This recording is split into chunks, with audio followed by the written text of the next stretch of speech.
Did Magellan. Now I'm flipping the switch. Now I'm cutting to myself. My mic is hot. And I'm going to start with the spa shootings.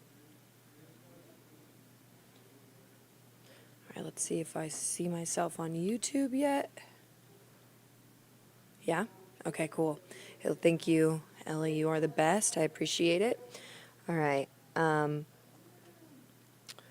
We are going to get started here. Thank you so much for joining me here at the First Alert Desk. My name is Tori Cooper, and hopefully you had a chance to get outside today because it is so beautiful out. It is brisk, but it's still sunny, so that's perfect for a walk or something of that nature to get outside and just enjoy it with your family. We do have a pretty good stretch of weather ahead of us, which I'm excited about, clearly. And we do have a First Alert weather day that we are keeping an eye on Friday, so we are going to hear from First Alert meteorologist Cutter Martin. Not on the First Alert Desk, but you'll have to tune into our show at 6:30 for that. 6:30, right? That's where we're at tonight? 6:30. 6:30. After the NCAA game that's on air right now, we will definitely be on air. So just heard that directly from our producer.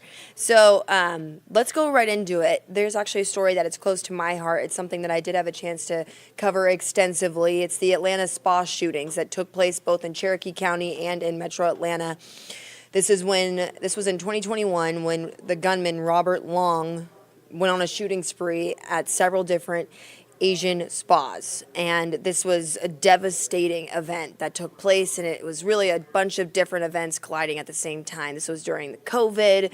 This was shortly after, as you can see, not too long after January 6th, so that we were still just dealing with a lot in our country at this time, and this really spiraled, and this was a national story that I had a chance to cover very closely. So I did just want to walk you through that moment a little bit, because this upcoming weekend on Saturday marks March 16th is the day. It marks 3 years ago since this happened. And, I did have a chance to speak with some of the family members and friends of the victims at the time when this all happened. And one of the interviews I will really never forget was with Margaret Rushing, who is the mother of 33-year-old Delena Gonzalez, who unfortunately was one of the victims killed in the spa shootings in Cherokee County. I was outside that spa day after day, as the memorial grew outside, and they still continue to remember the victims at that spa.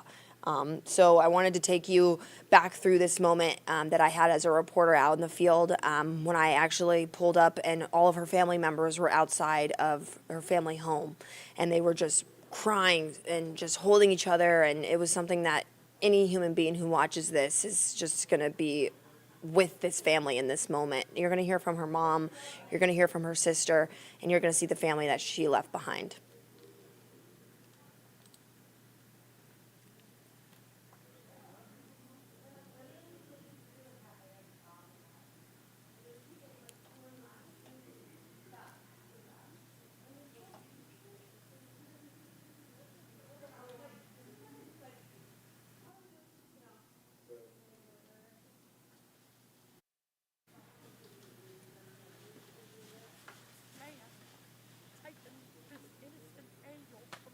Those close to her telling us there's nothing this mother of two would not do for someone in need.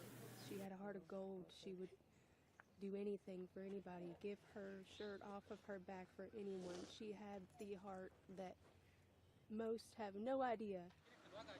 Her husband, Mario Gonzalez, said he didn't hear the gunman say anything inside the massage parlor. He says he only heard gunfire. He took cover in the spa room he was in, holding on to hope that his wife would be okay. But now Mario's left holding on to the memories of his wife, including 9-month-old Mia. This is her son.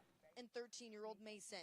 Delena's sister telling us they will now hold on to her memory too. I'm just going to do what I can to make sure her kids are good. If anybody out there knows her and knows us, all the prayers are appreciated.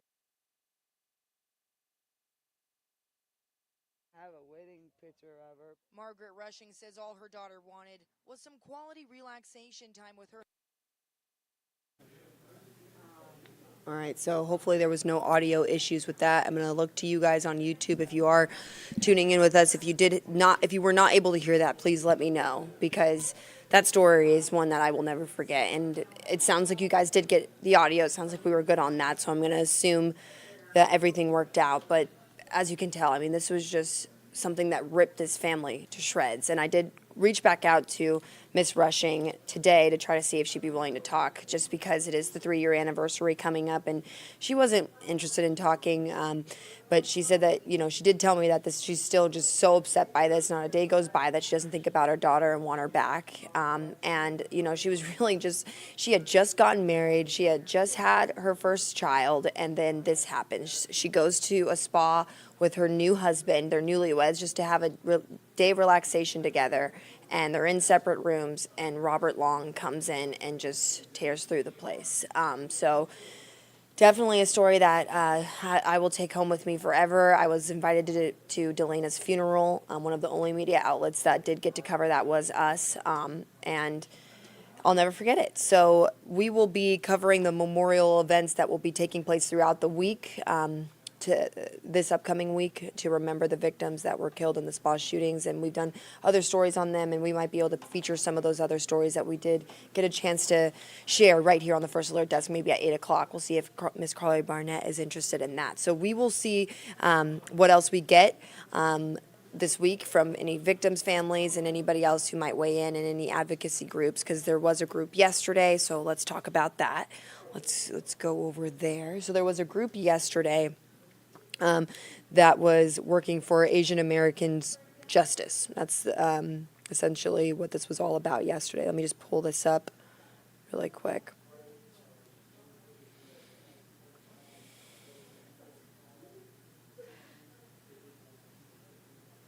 Yeah. So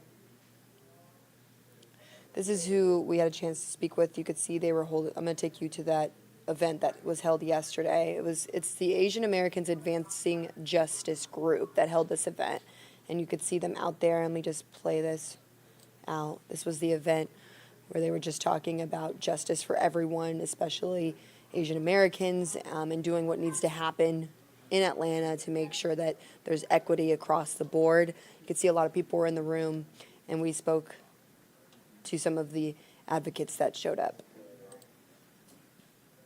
The solutions to this that the community demands are not increasing incarceration or increasing the state's incarceral power, but actually focus on communities and giving communities the resources they need, not just to feel safe, but to thrive.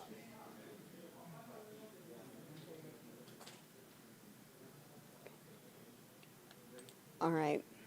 And so we're going to move on now. So that's one of our top stories that we are going to be covering throughout the week. But I also, in case you missed it, our political reporter, Doug Reardon, did a stellar job, as well as our Atlanta News First reporter, Bridget Spencer. Both of them were covering both presidents that were in town yesterday, and we really had great, extensive, balanced coverage in our stories. So at both of those rallies, several supporters showed up. Of course, Palestine has been at the top of many people's minds as it relates to what's playing into their hearts when they head to the polls. Immigration is playing into the hearts of voters. We know that many different issues at hand these presidential candidates were eager to talk about, eager to make sure our voters here in Georgia knew where they stood on some of these issues. Former President Donald Trump did speak about Laken Riley, who was the Augusta nursing student who unfortunately was killed on UGA's campus after she was brutally attacked. She went on a run, and that was about 2.5 weeks ago now. That shook the nation. It's a story that has garnered a lot of attention and a lot of conversation about just immigration, because the suspect who is charged in connection with the homicide investigation that's going on right now was an undocumented immigrant. So that created a large conversation. We heard from Governor Brian Kemp urging President Biden to do more, saying that we have more than 90 million undocumented immigrants in this country, and that if we had stronger border policies, and this wouldn't have happened. And then, of course, we had President Biden speaking on it in the State of the Union. And then, of course, now we heard from former President Donald Trump, who also weighed in a very strong message that he sent to the migrant community anywhere that was watching in Georgia and abroad. So I'm going to let you hear what both candidates had to say, and I'm going to let you hear from our Political reporter Doug Reardon, he did a stellar job on this. The two likely presidential candidates held their rallies less than 100 miles apart here in Georgia and brought with them a very similar message to voters. Cast a ballot for me in November or risk the very soul of America. The contest between competing forces in the battle for the soul of this nation. He's a threat to democracy. I will tell you, he's a threat to democracy. As a rematch between two old political rivals becomes more and more likely, President Joe Biden and former President Donald Trump traveled to Georgia Saturday to make their presence known in the battleground state. Trump was greeted by a friendly crowd in the more rural city of Rome. Biden was in metro Atlanta, voting for Democratic stronghold in the purple state just days after his fiery State of the Union address. Joe Biden should not be shouting angrily at America. America should be shouting angrily at Joe Biden. Trump and I have a very different value set of economics already. Mine is based on core values that have defined America. Biden kept his focus mostly on economic policies, canceling student loan debt, job creation, and affordable housing. He made no mention of the conflict in Gaza, even despite a brief interruption from a protester.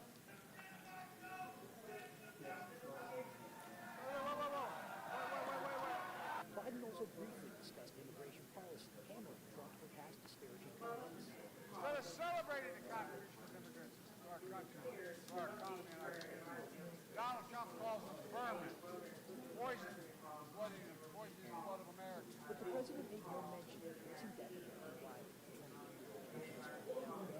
22-year-old this last month, where King's killers undocumented immigration. For Riley's parents backstage, Trump wasted no time getting to the subject of opposing Riley's face. He was illegal. And I say he was an illegal alien. He was an illegal immigrant. He was an illegal migrant. And he shouldn't have been in our country, and he never would have been under the Trump policy. Biden also made no mention of Trump's ongoing criminal prosecution in Fulton County for election interference.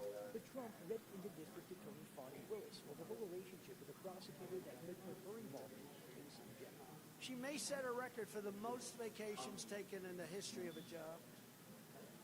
But with money made wrongfully prosecuting me and other innocent American patriots. Georgia's presidential primary is coming up in just a few days on Tuesday, at which time both of these men could clinch their party's nomination for president. From Pullman Yards, Doug Reardon, Atlanta News First.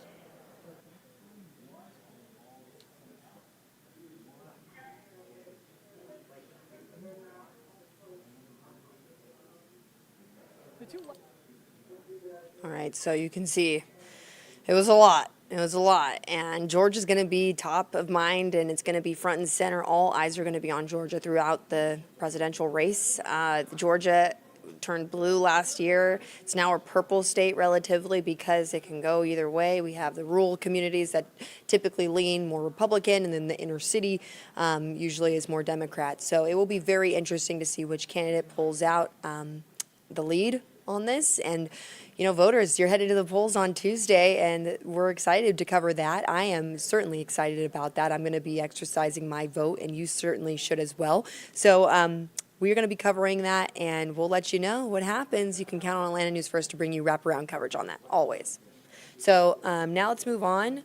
This is a story that we are following tonight out of Athens. More drama out of Athens. We have a situation right now where two suspects wanted in connection with the murder or the homicide investigation, the shooting death of a child, are now top of the chart for investigators. Police are still looking for two suspects in connection to a shooting that took a child's death and left one other child in the hospital with non-life-threatening injuries. Now, this took place in Athens. Let's take you to the scene really quick.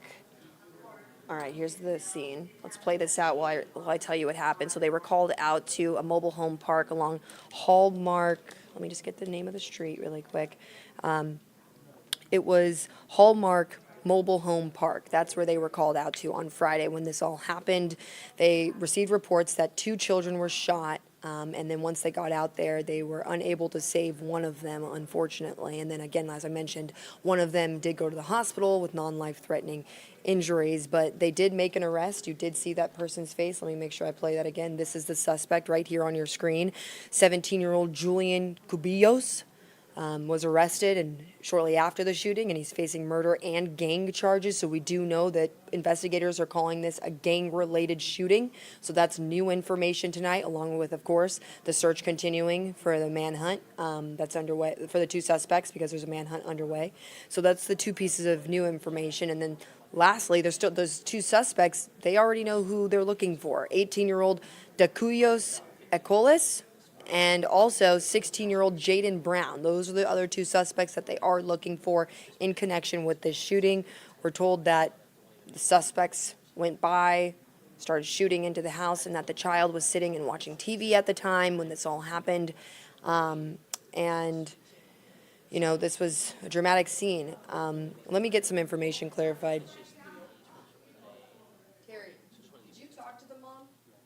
No, I talked to the But that quote about, like, "Mama, my heart," did you? That was Someone that was else. what they said on the air. They said that on somebody else. Yeah. Somebody else's interview. Glad I clarified that. No, she didn't say that directly to me. So that was the scene. That was the suspect. Two others are still on the loose tonight. Jaden Brown and Dakuyos